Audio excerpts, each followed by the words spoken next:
기도하옵나이다. 아멘. 앉으면서 인사하겠습니다. 샬롬.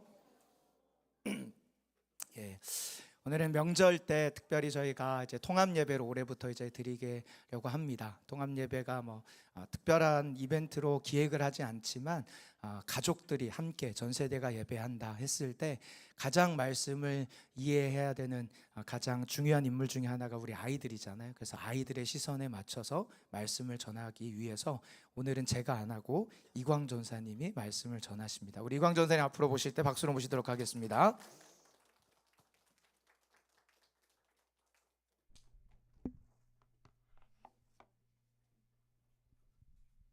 네, 먼저 하나님 안에서 이번 설 명절에 참된 교제와 사랑으로 복된 명절로 잘 보내시길 예수님의 이름으로 축복합니다. 자, PPT 한번 띄워주시겠어요? 자, 친구들, 오늘 우리 똑같은 어린이 예배처럼 드릴 거예요. 자, 친구들, 우리 지금까지 이번 한 달간 살펴보던 이야기가 무슨 시대의 이야기였었는지 혹시 알고 있나요? 오늘의 퀴즈 문제가 바로 이겁니다. 근데 친구들 다 알고 있죠? 예원이도 알고 있죠? 하온이도 알고 있고 하율이도 알고 있죠? 자, 그래서 오늘은 다 알고 있는 것 같아서 우리가 이번 한 달간 무슨 시대의 이야기를 보고 있었는지 한번 다 같이 대답을 해볼까요? 그러면 사탕을 하나씩 다 드리겠습니다.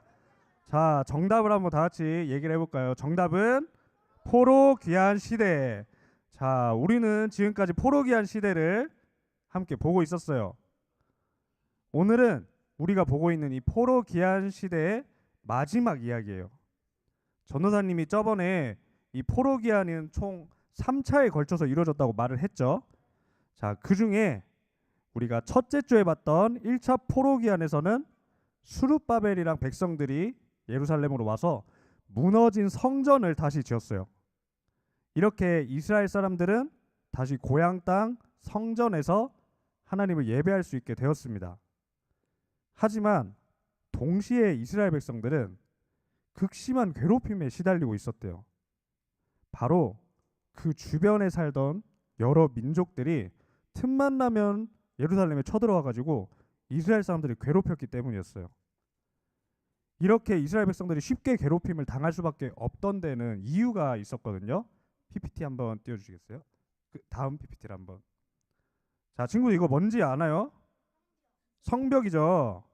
자, 근데 이 고향 땅 예루살렘에는 백성들을 지켜줄 이 성벽이 없었어요. 이스라엘 백성들은 돌아와가지고 성전은 지었는데 아직 이스라엘을 적들로부터 지켜줄 이 무너져 있던 성벽은 짓지 못했던 거예요. 자, 그래가지고 이렇게 맨날 적들의 괴롭힘을 당하고 있는데 하나님이 이렇게 이스라엘 백성들 괴로운 모습 보면서 가만히 냅두실까요?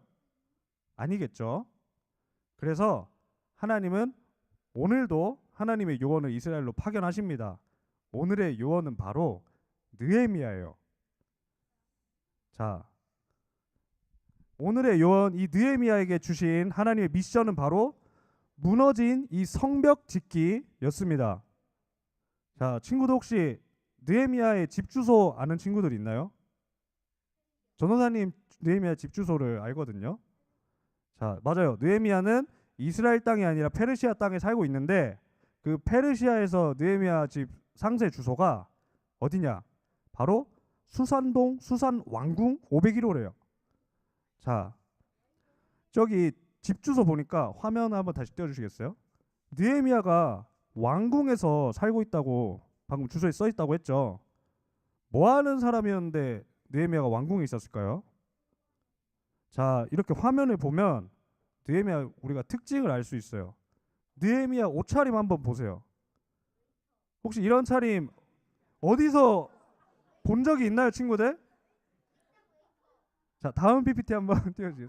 자, 그리고 이런 사람들 본 적이 있어요? 우리가 좀 아주 비싼 레스토랑 한 전도사님이 10끼 먹을 값을 한 번에 지불하면 갈 수 있는 레스토랑에 가잖아요. 그러면 이런 사람들이 우리를 맞아줘요. 그래서 막 이 사람들이 우리한테 음식도 갖다 주고 물도 따라주고 그리고 막 이제 포도주를 먹는 사람들 포도주도 따라주고 그러거든요. 느헤미야도 바로 이런 음식과 술을 가져다 주는 사람이었어요. 근데 느헤미야는 그냥 일반 음식점에서 일한 게 아니라 페르시아 왕궁 안에서 왕에게 직접 음식을 가져다 주는 일을 했대요. 이 왕궁에서 왕이 먹는 음식이랑 술, 물 전체를 관리하고 왕 바로 옆에서 직접 음식과 술을 전해주는 이런 신하를 술 관원장이라고 하거든요. 느헤미야가 바로 이 페르시아 왕의 술 관원장이었어요. 그리고 이 당시의 술 관원장은 아주 높은 사람이었거든요. 왜냐? 왕을 싫어하는 사람들이 막 나쁜 마음을 가지면 왕의 음식에다가 독을 타거나 막 세제도 넣을 수 있고 그렇잖아요. 이런 거를 이 술 관원장이 마지막까지 다 확인하고 왕한테 음식을 직접 전해주는 사람이기 때문에 이런 일은 왕이 철저하게 믿는 사람만 맡을 수가 있었어요. 이렇게 느헤미야는 페르시아 왕의 신뢰를 받는 술 관원장으로 페르시아 땅에서 잘 먹고 잘 살고 있었어요. 근데 이렇게 페르시아에서 잘 살고 있던 느헤미야한테 어느 날 예루살렘 고향 땅으로 귀환을 했던 느헤미야의 형제들이 찾아오거든요. 그리고 화면처럼 이 형제들이 지금 우리 고향으로 돌아간 이스라엘 백성들이 성벽이 없어가지고 매일매일 주변 민족들한테 막 공격당하고 괴롭힘 받으면서 하루하루 힘들게 살고 있다. 이런 소식을 느헤미야한테 전해줬어요. 하나님은 이 소식을 들은 느헤미야한테 그 고향 백성들을 걱정하고 슬퍼하는 마음을 아주 강하게 넣어주셨어요. PPT 다음. 그래서 느헤미야는 이걸 들은 날부터 매일매일 저렇게 울면서 또 금식하면서 이스라엘 백성들을 위해서 기도를 했는데 이거를 무려 4달 동안 했대요. 자, 느헤미야가 금식 기도를 시작한 처음에는 아마 하나님한테 불쌍한 이 예루살렘 백성들을 도와달라고 막 기도를 했을 거예요. 그런데 이렇게 계속 기도하던 느헤미야는 기도를 하면 할수록 하나님이 반드시 우리를 도우실 것이다 이런 확신, 믿음을 갖게 되면서 나중에는 이렇게 기도했을 거예요. 화면에 보이는 것처럼 이스라엘을 반드시 구하실 하나님, 저에게 이스라엘 백성들을 걱정하는 마음을 주셔서 이렇게 기도하게 만드신 것도 분명히 이유가 있으시죠?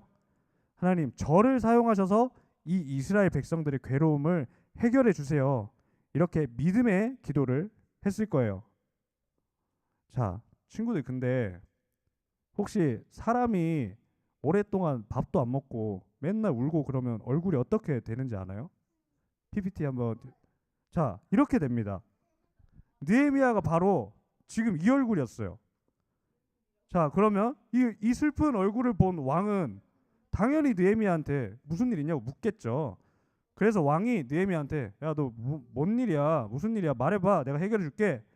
이렇게 물어봤어요. 그러자 느헤미야는 PPT 한번 띄워주세요.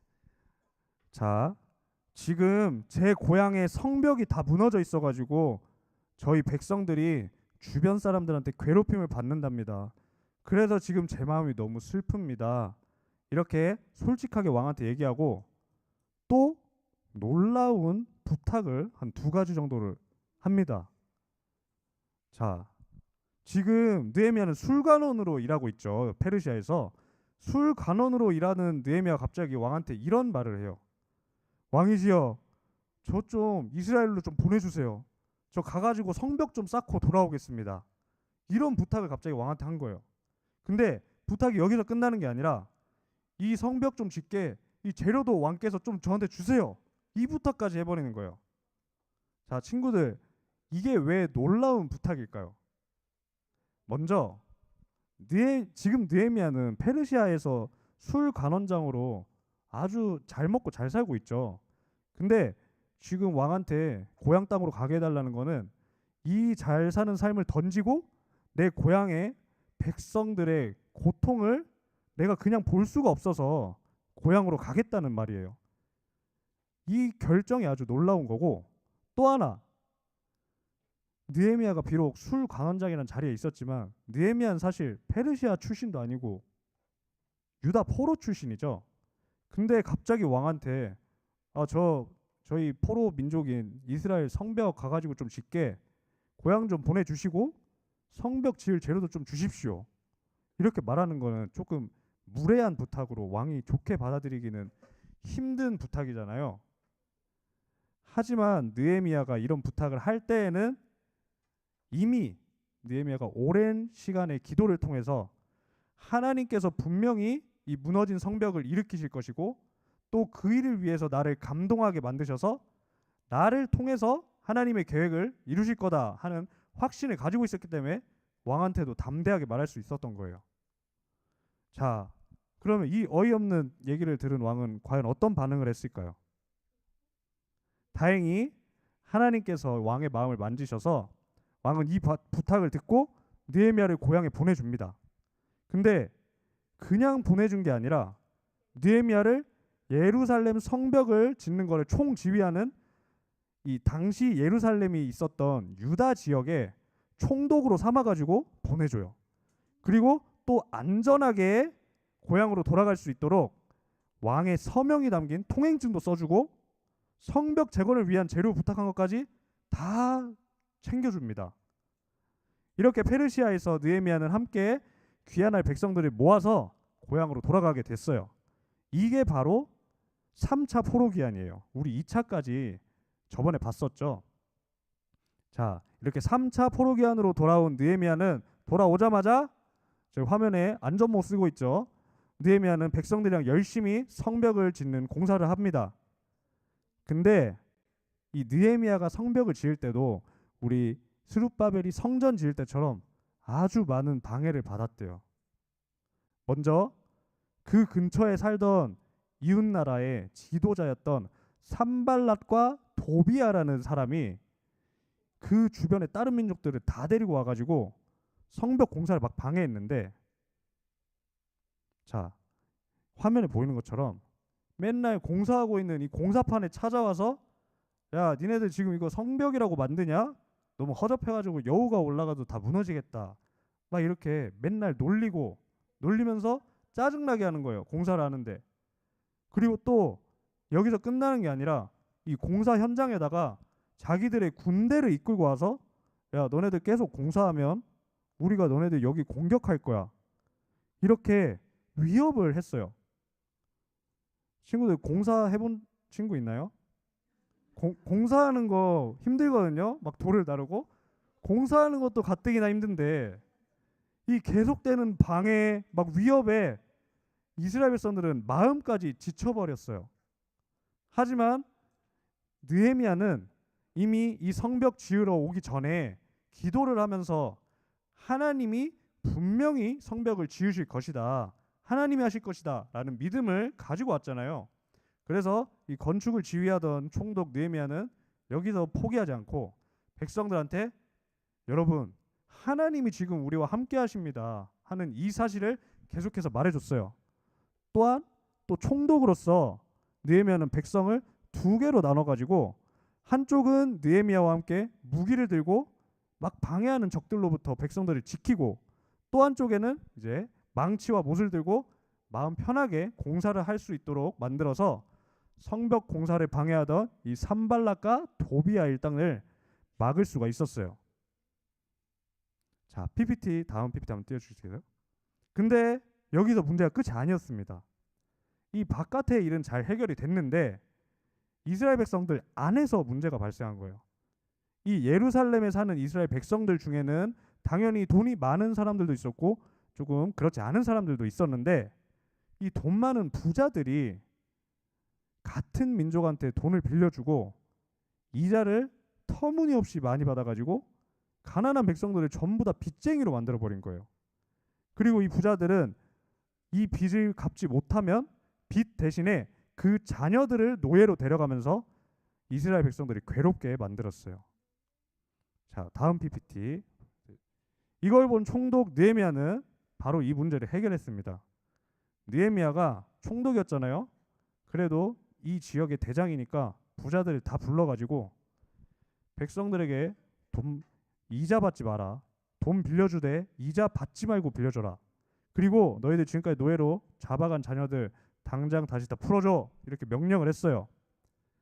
그리고 이 느헤미야 총독도 총독인데도 이미 이전부터 가난한 사람들한테 이자 없이 돈을 빌려주고 있었고 막 먹을 것도 항상 나눠주고 있었기 때문에 이 명령을 들은 귀족들도 느헤미야의 말대로 이자 받기를 멈추고 노예들도 다 풀어주게 됩니다. 자, 이렇게 많은 문제들을 이겨내고 드디어 성벽이 완공이 됐는데요. 이 성벽을 짓는 데 걸린 시간은 총 52일이었대요. 52년이 아니라 52일이었대요. 자, 아주 빠르게 완성이 된 거예요. 어떻게 이렇게 빠르게 성벽이 완성될 수 있었을까요, 친구들? 느헤미야가 대단해서일까요?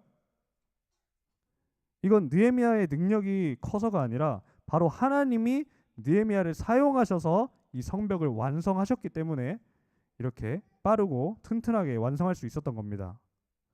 자, 오늘의 이야기는 여기까지예요. 친구들, 오늘 우리가 봤었던 이야기 속에서 성벽 건축이라는 미션을 성공적으로 해낸 이 느헤미야 요원의 특징이 뭘까요?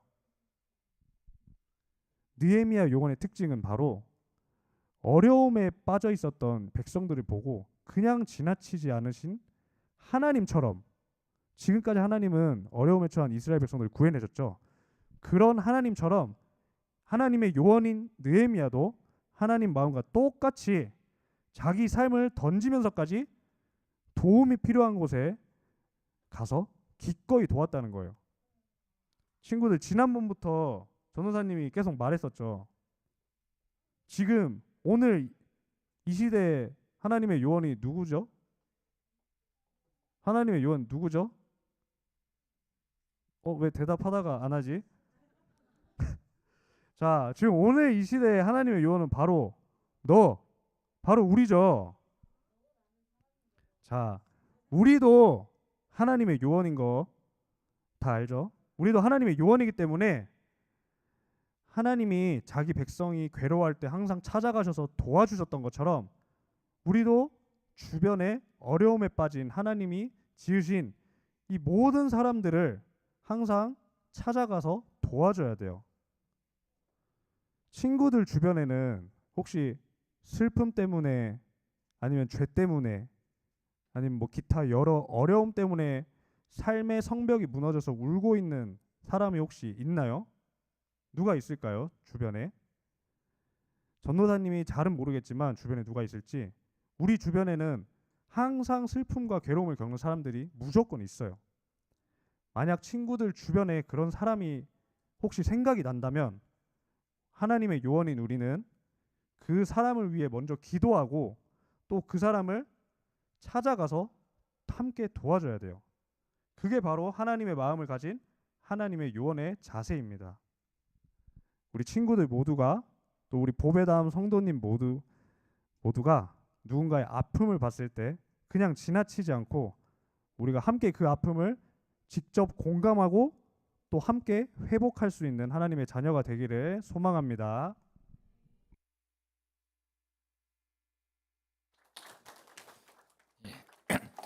예, 제가 들어본 설교 중에 느헤미야 13장을 이렇게 짧은 시간 안에 정리한 전도사님은 최초인 것 같습니다.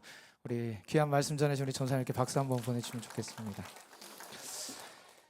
우리 아이들이 평소 예배드릴 때는 답도 잘하고, 특히 요즘에 우리 하온이가 아주 엄청난 성장을 이루어서 간식 기도도 혼자 누가 해주지 않아도 본인이 직접 대표 기도를 자기가 하겠다고 나서서 하온이가 그렇게 기도할 정도로 아이들이 그래도 예배 때 잘 적응하고 있습니다. 근데 신기한 게 우리 아이들이요, 그렇게 잘하다가도 부모가 뒤에 있으면 괜히 신경 쓰이고 긴장이 됩니다. 평소에 답을 잘하는데 그렇다라는 거 좀 이해해 주시면 좋겠습니다. 우리 다시 한번 우리 아이들 이제 다다음 주면은 이 시간 이제 건너가서 예배를 드리게 되거든요.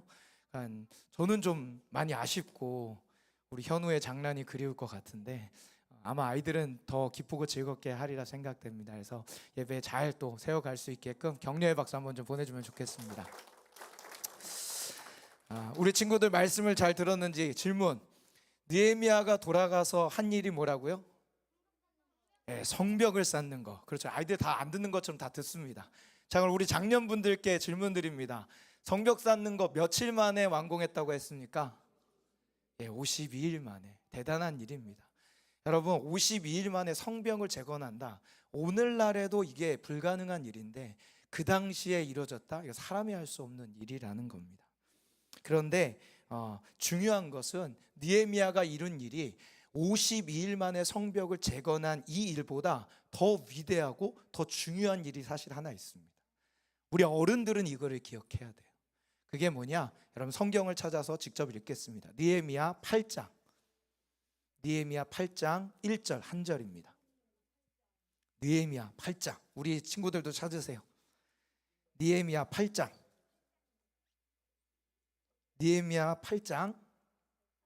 1절 한 절입니다.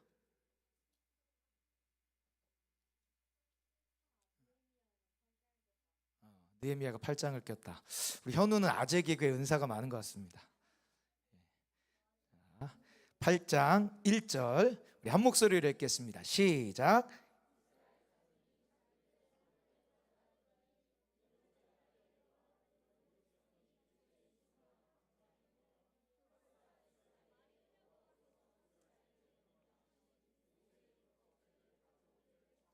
아멘.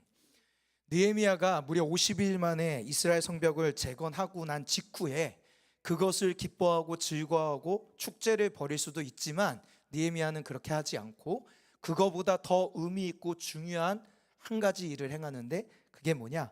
학사. 오늘날로 따지면 성경을 가르쳐 줄 수 있는 목사를 부른 거죠. 그 에스라 목사를 불러서 온 이스라엘 백성들에게 하나님의 말씀을 알려주는 거예요. 이 일의 의미는 뭐냐면 눈에 보이는 성벽의 안전함이 중요한 게 아니라 눈에 보이지 않지만 진짜 우리의 인생과 가정에 성벽 되시는 분이 계시는데 그분이 누구냐? 하나님.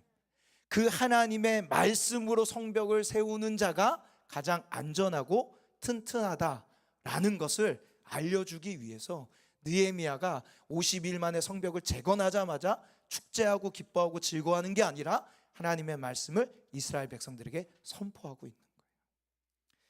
이스라엘 백성들이 포로로 끌려간 이유는 성벽이신 하나님을 잃어버렸기 때문이에요. 그리고 그들은 그곳에 가서 70년이라는 시간을 보내고 이제 돌아왔거든요. 정말 그들이 회복해야 될 건 자신의 성벽을 눈에 보이는 성벽으로 쌓는 게 아니라 하나님으로 세우는 거, 이거를 회복해야 되는 거죠. 그래서 느헤미야가 지금 이 일을 행하는 겁니다. 근데 그 일을 나만 행하는 게 아니라 온 이스라엘 백성들을 다 모아서, 무슨 말이에요? 나만 하는 게 아니라 우리 가족이, 우리의 가정이, 우리의 자녀들이, 우리의 다음 세대가 하나님을 성벽 삼으라 라고 얘기하는 거예요. 느헤미야는요 포로로 끌려가서 거기서 살던 사람이에요. 포로로 끌려간 세대가 아니라 거기서 나서 거기서 자란 사람이에요. 그러니까 그 이전 선조들이 경험했던 하나님에 대해서 그는 잘 모를 수 있지만 말씀을 통해서 하나님을 발견한 거고, 나처럼 포로 귀한 세대들이 하나님을 알며 자라가면 좋겠다. 이스라엘의 다음 세대들이 하나님을 성벽 삼는 삶을 살면 좋겠다라고 해서 이 일을 하고 있는 겁니다. 사랑하는 성도 여러분, 우리가 반드시 기억해야 되는 영적인 진리, 그거는 뭐냐면 우리 부모 세대들이 우리의 자녀 세대들에게 물려줘야 될 유일한 한 가지 하나를 꼽으라고 한다면 그것은요 돈이 아닙니다. 집도 아니고요 땅 문서도 아닙니다. 오늘날 우리 부모들이 자녀들에게 정말 주고 싶어하는 절대 떨어지지 않는 주식, 그거 아닙니다. 요즘에 세뱃돈을 주식으로 준다라는 소리를 제가 들었어요. 깜짝 놀랐습니다. 여러분, 우리 부모 세대가 자녀 세대에게 그런 거 줘서 안 됩니다. 정말 우리가 줘야 될 최고의 유산은 뭐냐? 복음이신 예수 그리스도, 그분의 말씀을 물려줘야 되는 줄 믿습니다. 그런데 문제는 이게 쉽지 않다는 거죠. 이게 어렵다는 거예요. 제가 자녀의 신앙을 위한 여러 가지 내용들을 찾아보고 또 자료들을 확인해 보니까 여러 가지들을 얘기합니다. 여기서 그 얘기를 다 할 수 없죠. 그런데 그 많은 것 중에 공통되게 얘기하는 거를 하나를 딱 꼽는데 그게 뭐냐? 자녀와의 대화가 중요하다는 거예요.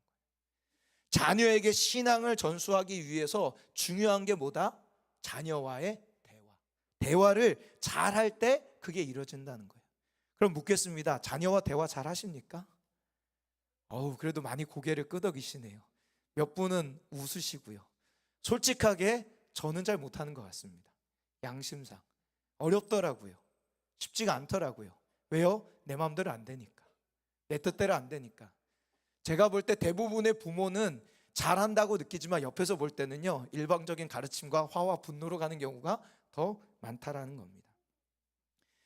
최근에 알게 된 데이터 중에 부모와 자녀와의 대화 주제를 조사한 데이터가 있더라고요.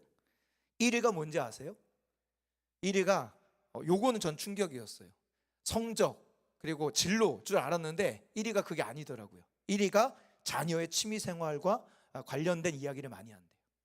2위는요 친구 문제, 그리고 3위가 성적 진로예요. 자, 그렇다면 우리 크리스찬 부모들이 자녀의 신앙을 위해서 기도한다고 하는데 자녀와 신앙적인 대화, 말씀을 가지고 대화하는 대화는 몇 프로나가 될까요? 안타깝게도 꼴찌 5% 미만으로 나왔다는 거예요. 많은 부모가 자녀에게 신앙을 전수하기를 그렇게 원하는데 자녀와 신앙 얘기는 안 한다는 거, 아이러니하지 않습니까? 여러분, 우리 보배담의 부모님들은 자녀와 대화하는 걸 끊임없이 노력해 가길 바랍니다. 이러한 방법들에 대해서는 앞으로도 계속 나누겠지만 여러분이 정말로 자녀와 대화하는 걸 포기하지 않으셨으면 좋겠어요. 잘 들으세요. 화내는 거 아닙니다. 잔소리하는 거 아닙니다. 대화를 하라는 거예요. 청소년 사역을 잘하시는 강원도 목사님이란 분이 이런 말 하더라고요. 제일 못난 부부는 어떤 부모냐? 자녀와 싸우는 부모다. 그럼 자녀랑 왜 싸우게 될까? 그분이 얘기하더라고요. 죄송하지만 정직하게 얘기하면 자녀와 수준이 똑같기 때문이라고. 그러면서 이런 말을 해요. 아이와 싸우는 이유는, 부모가 아이와 싸우는 이유는 문제를 해결하는 거에 목적을 두기 때문이라는 거예요. 그러나 대화의 목적은 해결이 아니라 연결에 있다. 여러분 기억하세요. 대화의 목적이 어디 있다고요? 연결이에요. 문제 해결이 아닙니다. 그건 상담이죠. 여러분, 대화는 상담하고 다른 거예요. 대화는 서로가 연결되는 작업이라는 거예요. 마음을 나누고 마음을 듣는 거지 가르쳐서 해결하려고 드는 건 대화가 아니라는 거예요. 자녀와의 대화라는 주제가 어렵고 힘들지만 여러분이 이거를 포기하지 않았으면 좋겠습니다. 그리고 이 대화를 잘하는 사람들의 특징이 뭐냐? 따라하겠습니다. 여유가 있는 사람. 여유가 있는 사람이 대화를 잘한대요. 여유가 있는 사람. 여러분, 여유는 두 가지의 여유가 있다고 합니다. 신체적인 여유와 시간적인 여유. 그런데요, 이 두 가지 여유보다 더 중요한 여유가 하나 있는데 따라하겠습니다. 마음의 여유. 마음의 여유가 진짜 여유예요. 신체적인 여유가 있고 시간적인 여유가 있어도요, 마음의 여유를 잃어버리면 모든 게 다 꽝됩니다. 그러나 아무리 바쁘고 아무리 일이 많아도 마음의 여유가 있는 사람들은요, 그거를 감당할 수 있는 거죠. 마음의 여유가 있는 사람이 대화를 잘하게 된다는 거예요. 여러분, 여유를 갖는 방법, 그게 뭐예요? 그게 골방으로 들어가는 거예요. 부모가 먼저 골방에 들어가 하나님의 사랑을 경험하고 단 5분이라도, 자기 전에 5분이라도 하나님 앞에 머무르면서 하나님이 나를 어떻게 바라보고 생각하시는지, 하나님이 나를 어떻게 여기고 기대하시는지를 느끼고 누리면 마음의 여유가 찾아와요. 그러면 아이의 말을 들을 때 아이의 마음의 이야기가 들리게 되는 거죠. 저는 여러분이 그런 부모 세대 되어 우리 자녀 세대에게 하나님 성벽, 말씀의 성벽을 전수하는 하나님의 사람들이 되길 소망합니다. 마지막으로 10대 청소년들을 기르는 부모를 위한 책이 있어요. 10대 청소년들. 책 제목이 뭐냐면 거북한 10대, 거룩한 10대예요. 제목이 기가 막혀요. 거북한 10대, 거룩한 10대. 한번 읽어보시면 좋겠습니다. 거기에 나오는 문구입니다. 저 밑에 있는 글씨 같이 읽겠습니다. 시작. 여러분, 이게 영적인 진리더라고요.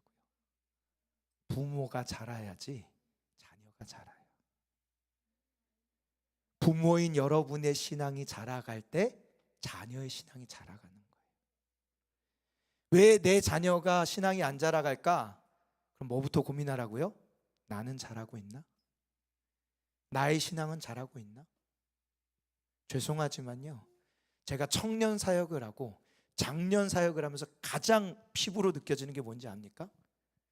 청년들은 힘들어도요, 한 번 승부를 걸면 뒤집어져서 인생을 걸어요. 근데 장년 세대는 책임질 게 많아서 그런지요, 은혜는 받는데 적당히 받고 적당한 선에서 멈추시더라고요.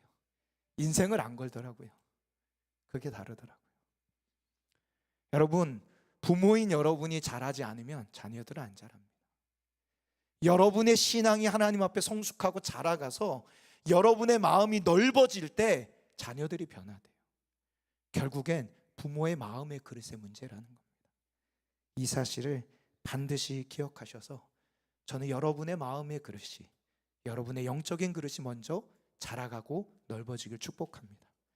그 넓어진 여러분의 마음의 그릇 안에 우리 자녀들은 자라갈 거예요. 여러분의 넓어진 마음 안에서 우리의 자녀들은 글자가 아니라 사랑이 진짜 뭔지, 사랑이라는 글자를 배우는 게 아니라 진짜 사랑이 뭔지, 용납이라는 글씨를 배우는 게 아니라 용납이 뭔지, 그것을 경험하게 될 줄 믿습니다. 그래서 우리 보배당 공동체가 그런 공동체 되면 좋겠습니다. 여러분, 명절 때 숙제입니다. 자녀와 5분이라도 대화하는 시간을 가지십시오. 잔소리하는 시간 말고 아이에게 마음이 물어보는, 우리 현우에게 너는 왜 그렇게 아재 개그를 잘해? 막 이런 거면, 이런 거죠. 이게 바로 아재 개그의 본성이에요. 저는 천재라고 생각합니다. 이 1초도 안 되는 시간에 저 단어를 떠올리는 건요, 어학의 은사가 있는 거예요. 크게 될 겁니다. 아멘이죠. 크게 될 겁니다. 여러분, 명절 기간 동안 가족과 대화하는 시간을 만드십시오. 그러려면 여러분이 명절 기간 동안 적어도 5분에서 10분 동안 하나님 안에 머무르셔야 돼요. 그리고 하나님이 나를 어떻게 보시는지, 하나님이 우리 가정을 어떻게 보시는지, 그거를 듣고 그 눈으로 남편을 바라보고 아내를 바라보고 자녀를 바라보는 거죠. 그럴 때 우리 가운데 여러분의 가정이 명절 기간이 힘들고 어려운 시간이 아니라 따스하고 행복한 명절 될 줄 믿습니다. 그 은혜가 있길 소망합니다. 앞뒤 옆 사람에게 인사합시다. 사랑합니다. 축복합니다. 우리 같이 찬양하겠습니다. 우리 함께 지어져가네 우리 찬양 같이 하겠습니다. 우리 좌우 옆 사람 손 붙잡고 찬양하겠습니다. 우리는 하나님의 자녀, 우리는 하나님의 자녀, 주 사랑 안에 우리 거할 때, 주 사랑 안에 우리 거할 때, 주님 나를 사랑하신 것 같이 우리도 서로 사랑할 수 있네. 우리는 주의 몸된 교회, 우리는 주의 몸된 교회. 뭐든지 제가 하나 될 때, 뭐든지 제가 하나 될 때, 예수님의 마음을 닮아가며 고통과 즐거움 함께 나누네. 하나님 안에서 우리 서로 이어져 주가 거하실 성전이 되네. 모퉁이 돌 대신 하나 되게 하신 성령 안에 함께 지어져 가네. 우리 같이 기도하겠습니다. 이 시간 기도할 때, 하나님, 이번 명절 우리 가족들이 마음에 대화할 수 있는 시간 되게 하여 주옵소서. 부부 간의 대화가 일어나고 자녀와의 대화가 일어나고, 문제를 해결하려고 대화하는 게 아니라 서로가 연결되기 위해서, 하나님 우리가 그런 가족 되게 하여 주옵소서. 우리 공동체가 그런 가족이 되게 하여 주옵소서. 우리 같이 기도하겠습니다. 기도하겠습니다. 하나님,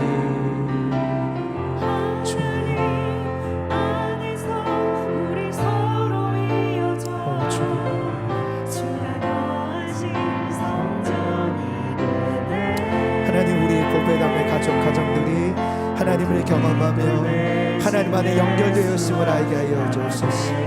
하나님 앞에 구하며 주님을 바라보며 나아갈 수 있는 은혜를 우리 가운데 허락하여 주옵소서. 성령님 함께하여 주시옵소서. 하나님, 우리를 영적인 가족으로 부르셔서 예수 그리스도와 연결되게 하심에 감사합니다. 하나님, 우리가 마음의 대화를 회복하는 자들 되게 하여 주옵소서. 가장 먼저는 주님과 대화함으로 우리의 마음의 여유를 얻고 우리의 가족들과 대화하기를 포기하지 않을 때 우리의 가족들이 연결되어 있으므로 사랑이 사랑을 낳고 용납이 용납을 낳으며 자비가 자비를 낳는 그런 가족들 될 수 있는 은혜 더하여 주옵소서. 부부간의 대화가 회복되길 소망합니다. 부모와 자녀와의 대화가 이어지길 바랍니다. 하나님, 우리 가운데 성령의 호흡을 주사 우리의 마음의 여유를 되찾게 하시고 그 나를 사랑하신 하나님의 사랑으로 가족을 바라보고 공동체 지체를 바라봄으로 함께 지어져가는 은혜를 누리게 하여 주옵소서. 하나님, 이번 명절 우리 가족들이 함께하는 그 자리가 아픔과 어려움이 아니라 하나님의 사랑으로 충만한 자리 되게 하여 주시옵시고, 몸이 아픈 우리 성도들 이 명절을 잘 쉼으로 말미암아 회복의 은혜를 누리게 하여 주시옵소서. 그렇게 임하실 주님을 찬양하며 우리 구주 예수 그리스도의 이름으로 기도합니다. 아멘.